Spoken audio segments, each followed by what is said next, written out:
Hello, everybody. A great way to get to know each other is by sharing stories about our names. And I have one of those really long Italian names, Gabriele Angelo Ciminelli, which gives people enormous problems and is so hard to remember and spell and pronounce. But I want to share one recent story, which I think you'll like. If you don't know already, I spend most of my time in Japan. And one of the great things I get to do is renew my license every couple of years. And what that requires to do is to go to the local police station. And everything is so wonderfully systemized here. And it's very, very smooth. And the first thing you do is you go to the counter and you put in your forms, and then you get asked to sit down. And then the next step is to go up again to the next counter and you pay, and then you get asked to sit down, and then you go and do the photo, and then again you get asked to sit down. And when that whole ceremony has finished and your license is ready to give to you, the police officer comes out from behind the counter, and they hold the license in front of them in their hand. And I could tell he was going to read my name next, because he kind of took a little glance across the room with his eyes, and then he took a deep breath. And then I knew that was the point that I had to go and collect my license. And in Japan, they pronounce my name really, really well. But the problem is, in Japan, if you live here, you'll realize that a name like mine doesn't fit on your driver's license. So I'm officially known in Japan as Chimney. And that's a fact. Okay. I love sharing stories about my name. Today, I've been humbly asked to give a little bit of a talk. And I decided to name this talk The Magic of Humanness. The Magic of Humanness. Now, I don't know about you, but there's a certain beauty about being human that we seem to have lost somewhere in the process. And personally, I've kind of kept some of that curiosity we have as kids. I'm constantly looking, I'm constantly asking, I'm constantly learning, I'm trying to feel things, understand things all the time, and keeping that genuine curiosity up. And today, I think we can get in touch with some of this magic that all of us actually have to combat all this craziness and madness that we have in the world today. And I think we can all get in touch with a little bit of that. Now, some of you know I do lots of corporate training. I've spent 20 years in the industry doing all kinds of roles and having all kinds of responsibilities. I've worked in different countries with different cultures, in different sized companies all over the place.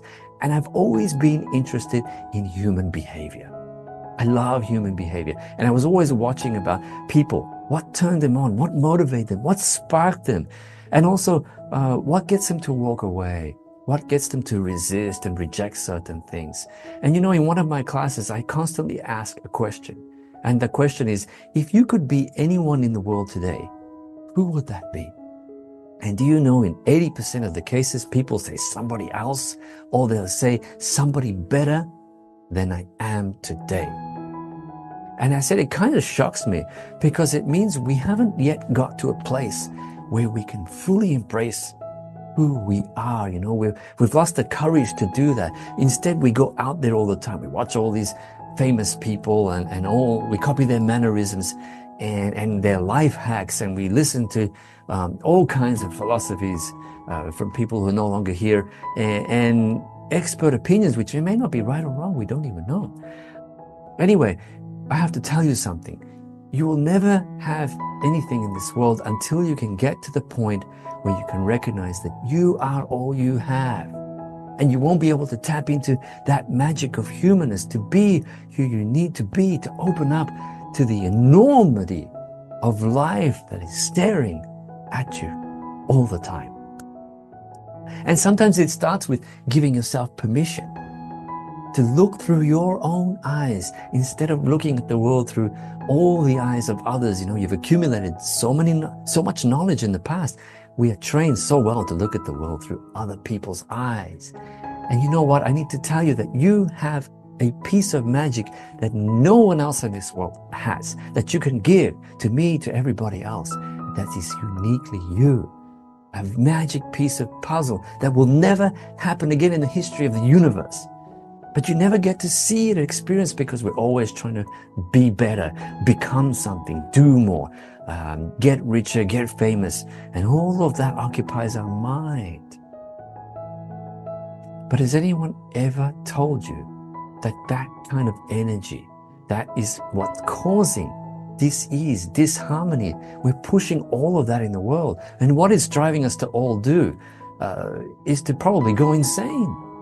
It's given birth to an individual that pushes, competes, is greedy, wants, is ambitious, and has a lot of individual needs, and wants to be forever, always happy, without a moment of pain. What we humans actually crave for is very, very simple. But you know, we've been spoon-fed ideas through fear and through love, and we want to change things all the time. It's what the culture's putting out there. How can you appreciate what you are if the culture keeps pulling us away from all of that, or giving us a space in our mind to think about what we really are? And you know, and to define what we really are is a huge injustice, because we are much more than we think we are. We are much more than we think we are. So rather than chasing the idea of what we are, right? I think we can easily get in touch with a bit of human magic and a little bit of madness. And I really think we can bring about a certain level of lightness in the world just by bringing up a little bit of madness. And I'm not talking about the madness that hurts other people, but to lighten life up a little bit. Make it easier for everybody. Make people smile. Make them feel human again. And I want to talk a little bit about some of the things that you can do to tap into a bit of madness. Now, if you look in the dictionary, madness has a number of meanings, but one of those meanings is enthusiasm. I love the word enthusiasm. I think we can lighten the whole world, the whole load on the world, just by getting in touch with being a little bit enthusiastic about life and making people smile again. But you've got to start with where you are right now, not what you were yesterday, not what you want to become tomorrow, but right here, right now. And oh, what if we can explore just a little bit in these next 10 minutes or so, what it is right this moment. Recognize it, appreciate it, fully embrace it for what it's fully there. Forget mistakes and mishaps in the past. It's all about being human anyway, right? And we're supposed to do things differently. The only thing is, we've been punished sometimes by doing those things differently, right? And sometimes we have to realize that it's those differences that what makes us diverse. It's what we're all trying to tap into. Why not start there? Yep. So just for a moment, I'd like to ask you all, just put aside the need for any change, just for a little while. No need to change the environment. No need to aim to find cures for terminal diseases for a while. No need to become a CEO. No need to become the principal or head of something or other. No need to smoke less. No need to drink less, set more goals, and all that. Just put it all aside for a while. What if we just stay with what is here in the moment and realize that what we are and where we are is absolutely enough, and it is everything. Being yourself actually is something very, very easy, but we've made it so complicated. Why is that? Have you ever asked the question? You know, I think it's got a lot to do with knowledge. I think knowledge is actually digging us in a grave. It's kind of keeping us safe in there, but it's always recycling information that we already know. That's what knowledge is, right? So people are bringing back those dead pieces of knowledge into the now all the time. Right? Why are we shaped to settle for so little? I'm convinced that if our education systems are teaching us everything but except how to stay open and curious to the world, how to have a certain freedom to ask questions, and many of us are living in that grave and allowing or not allowing us to bring about that peace and harmony that's already there that can flourish through them, right? Allow what's happening right in front of you to express itself in all of its glory. It's the most beautiful thing. The magic I speak of is something we're all actually born with, right? But we seem to be stuck in this individuality. You know, the culture has taught us in some form or another that we are important as an individual, and it's disconnected us from everybody. So often we measure how happy we have been in a day by how happy I have been instead of how I've made it for other people. And that's the simplicity of life that we've kind of let slip away. And humor is one of those things I want to get into. Our society has become so damn serious. I mean, everything is serious. We're even afraid to speak to people. We have labels for everyone these days. And you know, those labels are dividing us more and more and more, and disconnecting us. It's fueling that individuality. But you know what we're really craving for as an individual and as a humanity is just to be accepted, to be able to fully express who we are. And we're afraid of that because the culture has taught us that. But we got to start with what's inside of us. If each of us have our own little agenda, it's okay. You know, we're all learning about life in our own way, in our own path. The problem is when we push that agenda on other people, we make judgments about them. We expect things about them. We put them down, you know, on social media and other things. We never ask, why are we like this? We don't question that behavior. The bottom line is we don't accept who we are. And there'd be no reason to, because if we're comfortable with who we are, they would have no need to question and to put these things down. You know, we are amazing with all of our wonder. We don't have to worry about all our trauma. We all have dreams. We all have trauma. We all have everything that we've experienced in life itself. You know, there could be thousands of people listening to this right now. And I can guarantee you that everyone knows what it's like to be sad. Isn't that wonderful? Everyone knows what it's like to be angry. Isn't that great? Or frustrated, or scraping through in life. You know, and other people know what it's like to be happy, what it's like to hold hands with someone, what it's like to hug someone. And I think some of us have really forgotten that we're not individuals living on this earth. Otherwise, you'd be here by yourself, right? But no, there's a connection beyond what the eyes can see and what the ears can hear. And I think one of those things that we can do to bring back a little bit of simple magic is humor. You know, I had this amazing Italian mother. You know, sometimes we'd come home from school or we'd come into the kitchen, we'd see her rolling on the floor laughing. And we didn't know why she was laughing. And then that laughing became contagious. We started laughing. Nobody knew why they were laughing. We'd ask her later. She said, I can't remember. But she'd find a way to make anything, any problem turn into nothing just through the magic of laughter. Right? So bring back a little bit of that craziness, something that makes us a little different.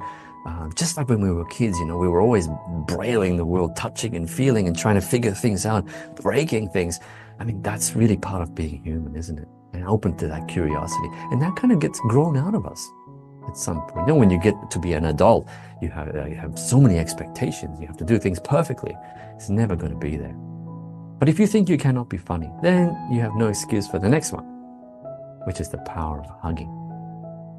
It's nothing like a good hug. It'll take away all your worries, all your anxieties, all your problems. And it doesn't matter what culture you're from. Don't make excuses. If you think people in Japan don't hug, I'll tell you a story. You know, not too long ago, I was at one of the main train stations and there is a bus there that links to the airport. And I saw two gentlemen. One of the person got off the bus and he hugged for minutes. If you think Japanese people don't hug, that idea is gone. There's nothing like a good hug and a good smile. My mother taught me that. Human touch is such a magical gift. We need this so much. It's a gift we're all born with. Right? And there is a healing power behind when we physically touch each other. My wife is such a marvelous energy healer. She uses the power of touch, for example, reflexology. And you know what it's like to get a foot massage, and reflexology is incredible. It does all kinds of wonders for the body. You know, we have such simpleness out there in nature that we can tap into, which I'll get into a little bit later if there's time. But I do also want to touch on another point, and that is that our brain loves routines. It loves to create patterns, and it will build every circuit it could possibly think of as you're doing things and you're experiencing to make it easier for you. And as a result, the brain becomes very boring. Watch your routines during the day. Right? I bet you get up at the same time every morning. You know, the alarm clock goes off and beep, beep, beep, beep, and you reach for the snooze button. You're kind of finding the clock because you're half asleep and you knock over the glass, right? And then you finally get up and you go brush your teeth. Of course, you go to the toilet, go to brush your teeth, and you brush this way and that way and up and down. Then you go downstairs and you put the stovetop on and you make some coffee, and then finally you go out the same door, down the same street, catch the same bus. Or train, and you probably see the same people in traffic every single day because everything is so timely routine. Do something different for a change. Get out from the bed, the opposite side tomorrow morning. And if you have a partner, they just roll over them. And if they wake up yelling and say, what the hell are you doing? You say, hey, I'm changing my life. All right? Go outside the back door and come back inside and then run around for a little while and just do some exercise. It's something that you can break the routines to get out, because I think that pattern, those patterns are really helping us disconnect from society. Right? A lot of routines and patterns, a lot of science behind this. They're all very robotic processes, including how we speak to people, especially loved ones. Patterns belong in the grave, and the body knows that, as part of nature, we're not supposed to be so robotic. And it's a pity we're so estranged from each other. We're intimidated by so much nonsense that other people have told us. So many rules, how to live, how to dress, what to read, what not to read, what not to dress, what not to say. It's crazy. No wonder that most of the world is gone mad. Have some magic. Greeting costs nothing. I'm one of those crazy people who say hello to everybody, no matter what age, where they're from. Who cares? I say hello all the time. And sometimes it's a really trained response like, hi. But in the morning when you go to work, you can tell the difference between good morning and good morning, Gab. Use their name. Brightens up the day. What's the difference between those two interactions? Right? It's all energy. Once I was walking up the stairs in one of the previous places I used to work. I used to say hello to everyone. And there was a gentleman. I said, hi, good morning. And he turned around and said, do I know you? Do I know you?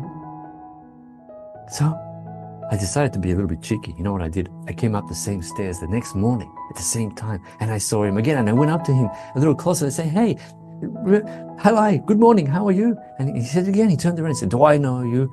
And I said, yes, we met yesterday. Somebody behind me was laughing. But it's that kind of thing that you can build that's free and easy, just to have a little bit of energy you can bring in to any situation. You can't empower people to express who they are by imposing too many rules and too many systems, like in elevators, no talking, you have to face a certain way. All those things are limiting us from being and preventing what we could be. Life expresses itself if you give it permission. Yes. Once you take your foot off the pedal and allow what is there in front of you and just take you away with it. And suddenly when it does, all kinds of things happen. There's a bit of surprise, a bit of humor, a bit of joy. There's always a bit of pain and frustration along the way, but that's just part of life, right? Somebody said if I could choose between quietness and pain, I said I would always choose pain. Why? I was fired twice from corporate life, and amidst all my 10 promotions that I had in the past, I learned more from those 2 firings than anything else. Pain is not a disease or a problem. You can learn so much from it. And you can start by talking to different people. You don't have to talk to the same people. Talk to the janitor. You'd be surprised how much they open up. I used to bring a coffee to the janitor almost every afternoon. And I say, hey, just 5 minutes, let's have a chat. And after a while, they start opening up with all these stories. It's amazing. And as I mentioned before, the touch is very, very important. One of the things we have been put off the last few years is not to touch anybody. We're so afraid, right? But I'm convinced that touch will solve a lot of problems in the world, a lot of diseases, and a lot of loneliness and depression. Don't need medicine. Go hug people, for goodness sake. And other things you can do in nature, feel the sun with your hands. Go out in the morning. Take your shoes off and walk on the grass. Now go hug a tree if there's nobody else to hug. You'd be surprised how much energy trees can give you. You don't need me to tell you these things. You'll innately know them. If you don't, it's because you've been taught out of them. Tomorrow, do something spontaneous. Bring a bunch of flowers to the office and walk into the office plan and say, buongiorno tutti, and put that flowers there. Watch the reaction.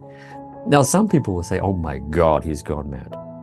But other people will watch, they'll have a beautiful smile on their face. Don't wait for people to end up in the grave before you give them flowers. They won't be there to appreciate them anymore.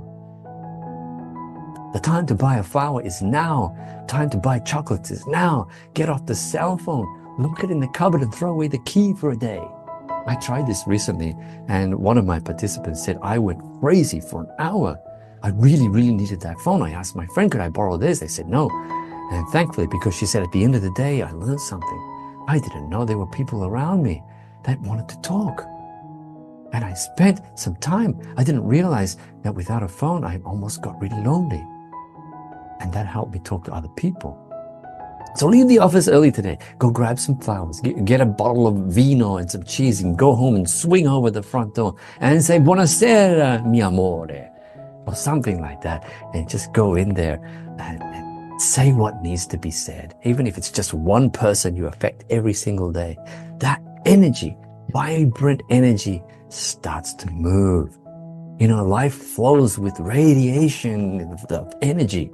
You know, you might not talk to somebody. You may not have anybody at home. You might pick up a pen and do something. You might decide to start a new instrument. You might decide to call your mom and dad. You know, those people who used to call you sometimes? Call them up tonight. Say, "Dad, it's me." "Yeah." Dad says, "Do you realize what time it is? It's 3 in the morning." You say, "I know. I just wanted to say, I love you. And how are you?"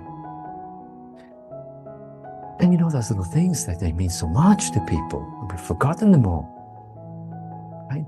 And we keep putting things off all the time. You know, I hear people, "I'm going to go to Italy next year," or "I'm going to read that book next week," or "I'm going to learn how to play the piano next year." And they keep putting off and off and off until they have no time to actually do it. The time to do that is now.